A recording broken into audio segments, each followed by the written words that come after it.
The Almighty, the All-Wise, Al-Azeez, Al-Hakeem, attributes of God. Allah, the one and only God, is Al-Azeez, Al-Hakeem.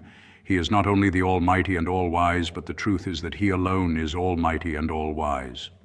The Arabic word Aziz signifies a mighty and powerful being whose decrees cannot be prevented by any power in the world from being enforced, whom no one can oppose and resist, who has to be obeyed by everyone whether one likes it or not, whose rebel cannot escape His accountability and punishment in any way. The other attribute, Hakeem, signifies that whatever He does it wisely. His creation, His administration and rule, His commands and guidance, all are based on wisdom. None of His works is tarnished by any trace of folly or ignorance. There is another fine point here which one should fully understand. Seldom in the Quran has Allah's attribute of Aziz, Almighty, been accompanied by His attributes of being Qawi, strong, Muqtadir, powerful, Jabbar, omnipotent, Duntikam, avenger, and the like, which only signify His absolute power, and this has been so only in places where the context demanded that the wicked and disobedient be warned of Allah's relentless punishment.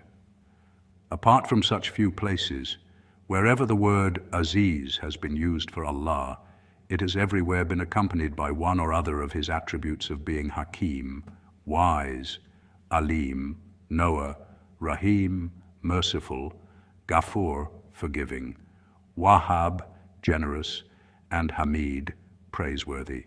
The reason is that if a being who wields unlimited power is at the same time foolish, ignorant, unforgiving, as well as stingy and devoid of character, its power and authority cannot but lead to injustice and wickedness. Thus, wherever injustice and wickedness is being committed in the world, it is only because the one who wields authority over others is either using his power unwisely and foolishly, or he is merciless and hard-hearted, or evil-minded and wicked. Wherever power is coupled with these evil traits of character, no good can be expected to result. That is why in the Holy Quran, Allah's attribute of Aziz has necessarily been accompanied by His attributes of being all-wise and knowing, compassionate and forgiving, praiseworthy and generous, so that man may know that the God who is ruling this universe has, on the one hand, such absolute power that no one, from the earth to the heavens, can prevent His decrees from being enforced, but, on the other, He is also all-wise. His each decision is based on perfect wisdom. He is also all-knowing. Whatever decision He makes, it is precisely according to knowledge. He is also compassionate. He does not use infinite power mercilessly. He is forgiving as well. He does not punish His creatures for trifling faults, but overlooks their errors. He is also generous. He does not treat His subjects stingily, but liberally and benevolently, and He is also praiseworthy. He combines in Himself all praiseworthy virtues and excellences. The full importance of this statement of the Quran can be better understood by those people who are aware of the discussions of the philosophy of politics and law on the question of sovereignty. Sovereignty connotes that the one who possesses it should wield unlimited power. There should be no internal and external power to change or modify his decision or prevent it from being enforced, and none should have any alternative but to obey him. At the mere concept of this infinite and unlimited power, man's common sense necessarily demands that whoever attains to such power should be faultless and perfect in knowledge and wisdom.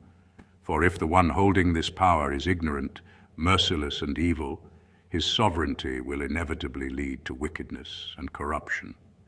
That is why the philosophers who regarded a single man, or a man-made institution, or an assembly of men as the holder of this power, have had to presume that he or it would be infallible. But obviously, neither can unlimited sovereignty be actually attained by a human power, nor is it possible for a king, or a parliament, or a nation, or a party, that it may use the sovereignty attained by it in a limited circle, faultlessly and harmlessly.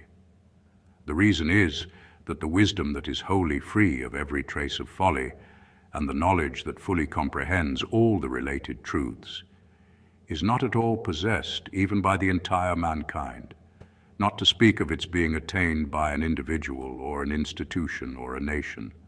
Likewise, as long as man is man, his being wholly free of and above selfishness, sensuality, fear, greed, desires, prejudice and sentimental love, anger and hate is also not possible. If a person ponders over these truths, he will realize that the Quran is indeed presenting here a correct and perfect view of sovereignty.